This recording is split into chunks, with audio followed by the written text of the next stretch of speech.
Muito bem, voltamos a falar direto da página do Jornal Visão Espírita, no YouTube e no Facebook, para mais uma gota de Espiritismo, mais uma gota de O Livro dos Espíritos, livro 2º, capítulo 7º, Retorno à Vida Corporal. Vamos finalizar hoje o item Esquecimento do Passado, com a questão 399 e uma extraordinária explicação de Allan Kardec e mais alguns comentáriozinhos.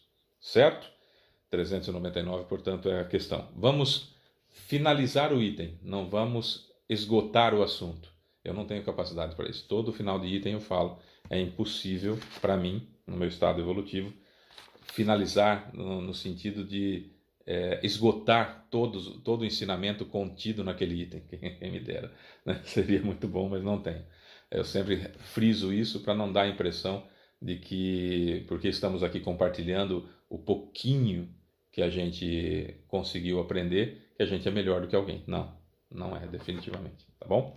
Se você puder compartilhar esse vídeo, se você puder curtir, dar um joinha, comentar, tanto o Facebook quanto o YouTube, quanto mais comentários, mais curtidas, mais joinhas tem, mais compartilhamento, mais ele sugere, né? Ele coloca como sugerido, conteúdo sugerido para outras pessoas que normalmente não assistiriam os vídeos. E pode ser que chegue na mão de alguém que está precisando. Não custa nada para você, é rapidinho, é só apertar um botão.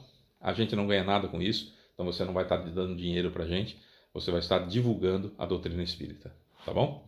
Então vamos lá. 399. Então a gente já falou do esquecimento do passado, das dificuldades todas que nós teríamos em planeta de provas e expiações, como nós estamos lembrando-nos do passado e daquelas pessoas que nós estamos juntas ou juntos. Olha, veja bem, se eu me lembro do passado, de tudo aquilo que eu fiz, eu não vou nem frisar agora com relação àquilo que as outras pessoas fizeram para mim. Do que eu fiz. Nós hoje, que dia é hoje? Hoje é dia 16. Hoje é dia 16 de maio de 2023, quando estamos gravando esse vídeo. Imagina hoje, você tem condições, eu tenho condições, nós temos condições de sentarmos em uma sala com a nossa família e passar na televisão todos os nossos atos do ano passado para cá. Não estou falando da nossa vida toda, estou falando do ano passado para cá. Pega 2022, janeiro de 2022, 1º de janeiro de 2022, e vim passando um filme com tudo aquilo que eu fiz em 2022, tudo aquilo que eu fiz em 2023 até hoje, dia 16 de maio. Com a minha família.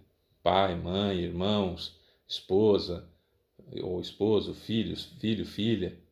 Ali tudo na sala, numa grande sala, e passando na tela, como se fosse um cinema ou na televisão, passando tudo que eu fiz de 1º de janeiro de 2022 até hoje, 16 de maio de 2023.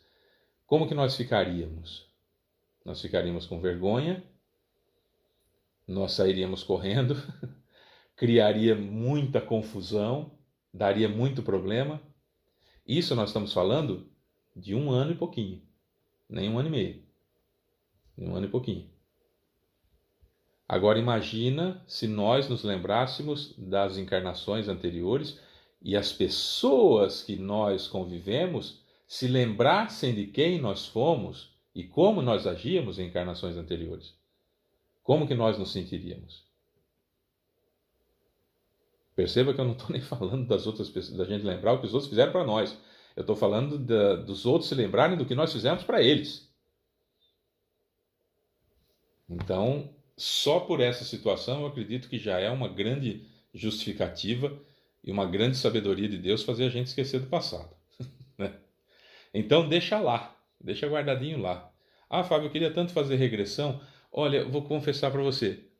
Vou confessar não, vou te contar uma coisa. Você não quer. Você não quer. Garanto que você não quer. Você pensa que quer.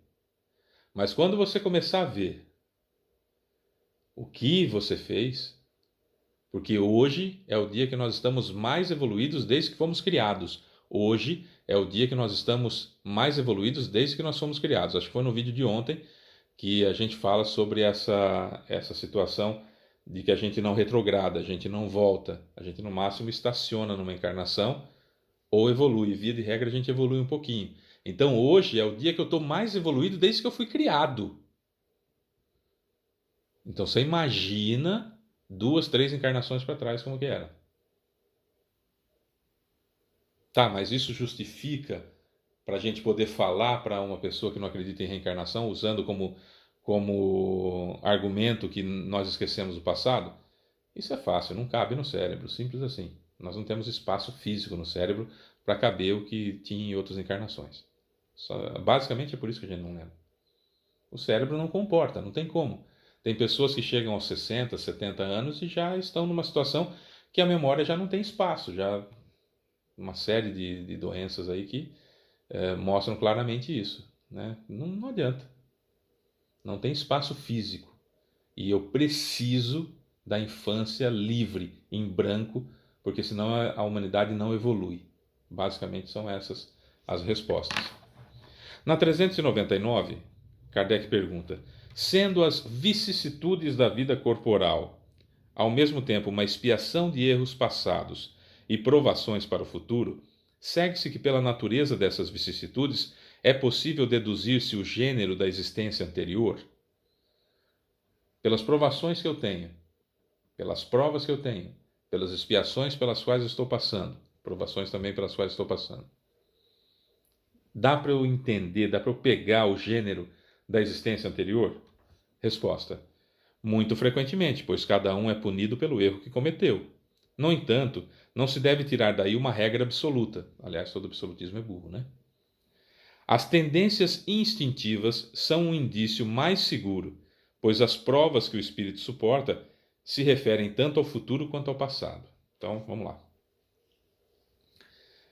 As provações pelas quais eu estou passando e as expiações pelas quais eu estou passando, elas podem dar uma ideia de como qual o gênero da minha última encarnação ou das encarnações que eu estou nessa vida quitando, porque pode ser encarnações lá atrás do ano 500, do ano 1000 e do ano 1500, por exemplo, e as outras de 1500 para cá nem estão sendo levadas em consideração, por exemplo. Pode até dar um indício, mas o ponto aqui são as tendências instintivas, aquele primeiro instinto que eu tenho, aquele primeiro movimento que eu faria diante de cada uma das situações. É ali que reside como eu sou de fato. Meu primeiro instinto. O que eu faria naquele momento e que, se é errado, eu coíbo, que já é um sinal grandioso de evolução, né? Nós estamos muito bem, já estamos coibindo essas tendências. É um instinto. O que a gente faz se ninguém estiver olhando, o que a gente faria se ninguém estiver olhando, o que a gente faria se não fosse descoberto, o que a gente faz quando ninguém está vendo. Não é verdade, né? Porque sempre tem espírito perto da gente, sempre alguém está vendo. E a gente está a gente está imerso na matéria mental de Jesus, ele está sabendo, seja lá o que for. Mas a gente pensa que está sozinho. É esse instinto aí, esse primeiro, essa coisa, esse instinto aí, ó, essa tendência instintiva é que mostra quem eu sou de verdade. Aí sim, dá para entender os gêneros das encarnações anteriores. aí dá. Explicação de Kardec. Uma vez chegado ao término marcado pela providência para a sua vida na erraticidade, acabou o tempo de ficar desencarnado, o próprio espírito escolhe as provas às quais quer submeter-se para acelerar seu adiantamento, isso é, o gênero de existência que acredita ser mais apropriado para fornecer-lhe os meios de adiantar-se. E essas provas estão sempre relacionadas às faltas, aos equívocos, que ele deve expiar. Se triunfar, eleva-se. Se sucumbir, tem de recomeçar. Não retrograda porque sucumbiu cometendo o mesmo erro que ele já havia cometido, que eu já havia cometido, que você já havia cometido. Então, não retrogradamos, não voltamos para trás, apenas estamos no mesmo ponto. O espírito sempre usufrui de seu livre-arbítrio. É uma virtude dessa liberdade que ele, em virtude dessa liberdade que ele, no estado de espírito, escolhe as provações da vida corporal e que no estado de encarnado decide se fará ou não, escolhendo entre o bem e o mal. Negar ao homem o livre-arbítrio seria reduzi-lo à condição de máquina. Aquilo que a gente falou em alguns vídeos para trás, que no plano espiritual eu tenho meu livre-arbítrio pleno, escolho as provas, escolho as expiações, escolho as consequências das escolhas que eu fizer aqui. Então, como eu disse num dos vídeos anteriores, tem lá o condicional, o se. Fábio encontrou com a Elaine? Encontrou. Casou-se? Vai para a página 32. O que tem na página 32? Todas as consequências, eu planejo todas as consequências desse ato, né? Inclusive quem vai encarnar conosco. Fábio se encontrou com a Elaine. Casou? Não. Felicidade para a Elaine, lá na página 153, e todas as consequências disso. Então, aqui encarnado, eu escolho para que página eu vou. O conteúdo da página eu já planejei no plano espiritual. Aqui. Ao retornar à vida corporal, o espírito perde momentaneamente a lembrança de suas existências anteriores, como se um véu as encobrisse. Todavia, ele às vezes tem uma vaga consciência dessas existências e elas podem até ser reveladas em certas circunstâncias. Mas isso só acontece pela vontade de espíritos superiores que o fazem espontaneamente e com um objetivo útil, e jamais para satisfazer uma vã curiosidade. Pode acontecer de uma revelação nesse sentido? Pode, por exemplo. Está muito difícil o relacionamento entre você e seu filho, entre você e sua filha. Está muito difícil, não vai de jeito nenhum e está ficando pior a situação do que era antes dessa encarnação. Então pode acontecer naquele que for mais evoluído, pode acontecer no momento do desprendimento do espírito, quando o corpo dorme, a gente sai do corpo como se tivesse morrido, né? Então, nesse momento, o nosso guia espiritual, ou anjo da guarda, enfim, pode trazer um espírito mais evoluído para conversar conosco ou nos levar até ele. E ele então pode chegar e falar assim: olha, na vida anterior, você fez isso, isso, isso, isso para o seu filho ou para sua filha. Ou na vida anterior você fez isso, isso, isso para o seu pai ou para sua mãe. Então baixa sua bolinha aí, fica calminha aí, aceita as consequências importantes de vocês estarem juntos, apare essas arestas, porque você tem débitos com essa pessoa, ou essa pessoa tem débitos com você. Vocês estão juntos para reharmonizar. Isso é um dos casos, por exemplo, que pode acontecer. E a gente acorda com a nítida sensação, ou até numa manifestação mesmo, de um espírito superior em uma reunião mediúnica, que ele pode chegar, desde que analisemos friamente e tenhamos certeza absoluta que se trata de um espírito superior, ele pode chegar e falar assim: olha, vocês têm problemas assim, assim, assim, por essa situação, então é importante que vocês se reconciliem nessa, porque já faz muitas vidas que vocês estão encarnando juntos e não vai de jeito nenhum. Então toma vergonha na cara e faz o certo. Porque os espíritos vão falar mais ou menos assim com a gente. Não pensa que espírito bondoso vai falar vós sois, tu és. Não, eles vêm chamando a gente à responsabilidade, né?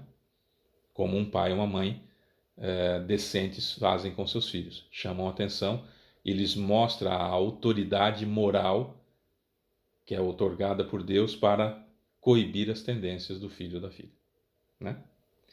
As existências futuras não podem ser reveladas em caso algum, porque depende da maneira como se realiza a existência presente e da escolha posterior do espírito. Então não dá para a gente saber como vai ser a vida futura, porque de repente, na vida que vem eu arrumo essas circunstâncias aqui e vou deixar para a próxima vida. Não dá para deixar para a próxima vida, porque eu não sei quais são as escolhas que eu vou fazer, e não sei se de repente o meu planejamento encarnatório inclui 2 ou 3 vidas, ou até mais vidas, né? Uma sequência de vidas com um propósito muito maior. Eu tenho que resolver o que eu tenho que resolver aqui, não posso ficar postergando, não, porque eu não vou ter muito tempo para isso, que a Terra está passando de provas e expiações para regeneração, pode não sobrar espaço para mim aqui depois, né? O esquecimento dos erros cometidos não é um obstáculo ao crescimento do espírito, pois mesmo não tendo uma lembrança precisa, o conhecimento que possuía lá na erraticidade, no plano espiritual, e o desejo expresso de repará-los, guiam-no por intuição e lhe dão a convicção de resistir ao mal. Essa convicção é a voz da consciência, a qual é auxiliada pelos espíritos que o assistem, se ele escuta as boas inspirações que lhe sugerem. Se o homem não conhece os atos que cometeu em suas existências anteriores, sempre pode saber de que gênero de erros se tornou culpado e qual era o caráter dominante. Basta-lhe estudar a si mesmo e poderá julgar o que foi, não pelo que é, mas por suas tendências. As vicissitudes da vida corporal são, ao mesmo tempo, uma expiação pelos erros passados e provas para o futuro. Elas nos purificam e nos elevam, se as suportarmos com resignação e sem reclamações. Resignação no dicionário significa aceitação. No Espiritismo, resignação significa não me revoltar contra Deus porque a culpa é minha de tudo que está me acontecendo, fui eu que plantei, e lutar com todas as forças para minimizar, diminuir ou resolver o problema. E sem reclamações. Como está escrito ali, suportarmos com resignação e sem reclamações. A natureza das vicissitudes e das provas a que nos submetemos também pode esclarecer-nos sobre o que fomos e o que fizemos, da mesma maneira que na vida terrena julgamos as ações de um culpado pelo castigo que lhe inflige a lei. Assim, em determinada pessoa, será castigado em seu orgulho pela humilhação de uma existência subalterna, o rico, mau e avarento, pela miséria, aquele que foi cruel com os outros, pela crueldade que sofrerá, o tirano, pela escravidão, o mau filho, pela ingratidão dos filhos, o preguiçoso, pelo trabalho forçado, etc. Tem um compêndio bacana aqui, né?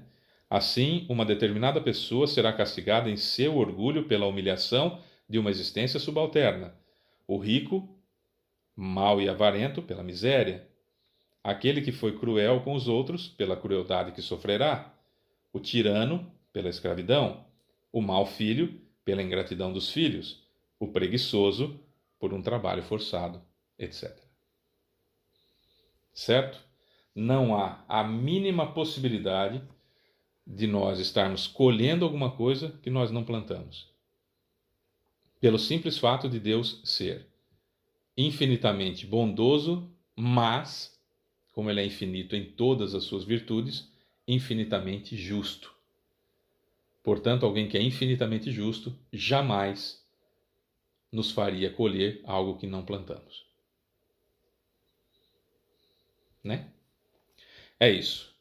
Amanhã a gente começa um novo capítulo, o capítulo 8º, que é a emancipação da alma.